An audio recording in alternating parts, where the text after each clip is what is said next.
ಮತ್ತೊಬ್ಬ ಟ್ರಸ್ಟಿ ಕೂಡ ಮಾತನಾಡಿದ್ದಾರೆ. ಅವರು ಕೂಡ ಅದೇ ವಿಚಾರವನ್ನು ಹೇಳ್ತಾ ಇರೋದು. ಬಸವರಾಜ್ ತಿಂಡೂರು. ಒಟ್ಟು 7 ಮಂದಿ ಟ್ರಸ್ಟಿಗಳಿದ್ದಾರೆ.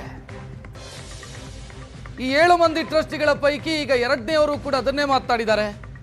ಲೆಕ್ಕ ಕೊಡ್ತೀವಿ, ಮಠ ಬಿಟ್ಟು ಹೋಗ್ಲಿ ವಚನಾನಂದ ಶ್ರೀ ಅಂತ. ಲೋಕರುಚಿ ಭಿನ್ನ ಅವ್ರ ಬಗ್ಗೆ ಅಪಾರವಾದ ಗೌರವ ಇದೆ. ಒಂದು ನೋವು ಏನಂತಂದ್ರೆ, ಶಾಂತವಾಗಿದ್ದ ಸಮಾಜವನ್ನ ವಿಭಾಗ ಮಾಡಿದ್ರಲ್ಲ, ಆ ನೋವು ನಮಗೆ ಕಾಡ್ತಾ ಇದೆ. ನಮಗೆ ಅಷ್ಟೇ ಇಲ್ಲ, ರಾಜ್ಯದಲ್ಲಿ ಇರ್ತಕ್ಕಂಥ 1 ಕೋಟಿಗೂ ಅಧಿಕ ಜನಸಂಖ್ಯೆಗೆ ಈ ನೋವು ಕಾಡ್ತಾ ಇದೆ.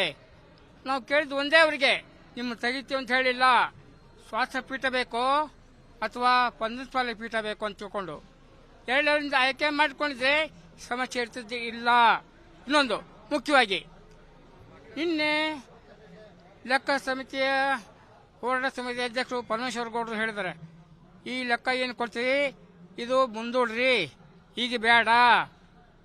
ಒಳ್ಳೆಯ ಸಲಹೆ ಇರಲಿ, ನಾವು ಇವತ್ತು ಪ್ರೆಸೆಂಟ್ ಮಾಡ್ತೀವಿ ಲೆಕ್ಕನ.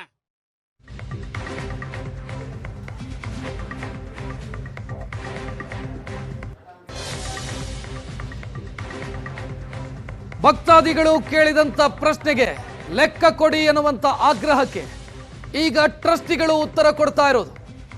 ಬೃಹತ್ ಪೆಂಡಾಲನ್ನ ಹಾಕಿ ಸುಮಾರು 2,000 ಜನ ಕೂರೋದಕ್ಕೆ ಬೇಕಾದಂತ ವ್ಯವಸ್ಥೆಯನ್ನ ಮಾಡಿ ಕೇಳಿದಂತ ಪ್ರಶ್ನೆಗೆ ನಾವು ಉತ್ತರ ಕೊಡೋದಕ್ಕೆ ತಯಾರಿದ್ದೀವಿ, ನಾವು ಉತ್ತರ ಕೊಡ್ತೀವಿ ಅಂತ ಸಮಾವೇಶ ಶುರುವಾಗಿದೆ.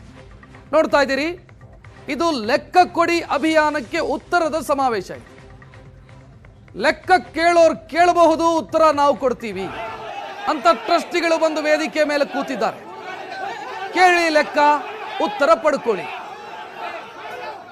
ಟ್ರಸ್ಟ್ ಶುರುವಾದ ದಿನದಿಂದ ಇಲ್ಲಿಯವರೆಗಿನ ಲೆಕ್ಕ ನಮ್ಮ ಬಳಿ ಇದೆ. ಆ ಲೆಕ್ಕ ಕೇಳಿಸಿಕೊಂಡ ನಂತರ ಪಾನಿ ಕಾ ಪಾನಿ, ದೂದ್ ಕಾ ದೂದ್, ಪಾನಿ ಕಾ ಪಾನಿ ಆಗ್ಲಿ, ನಂತರ ವಚನಾನಂದ ಶ್ರೀಗಳು ಮಠ ಬಿಟ್ಟು ಹೋಗ್ಲಿ ಅಂತ ಟ್ರಸ್ಟಿಗಳು ಹೇಳ್ತಾ ಇರು. ಈಗ ಸಮಾವೇಶ ಶುರುವಾಗಿದೆ. ಇದಕ್ಕೆ ವಚನಾನಂದ ಶ್ರೀಗಳ ಬೆಂಬಲಿಗರ ವಿರೋಧ ಇದೆ. ಅವರು ಹೇಳ್ತಿದ್ದಾರೆ, 27ನೇ ತಾರೀಕು ಊರಲ್ಲೆಲ್ಲ ಮದುವೆ ಇದೆ, ಜನ ಬರಲ್ಲ, ಭಕ್ತಾದಿಗಳು ಬರಲ್ಲ ಅನ್ನೋದು ಗೊತ್ತಿದ್ದು ಇದೇ ದಿನ ಇವತ್ತು ಲೆಕ್ಕ ಕೊಡಿ ಅಂತ ಉತ್ತರ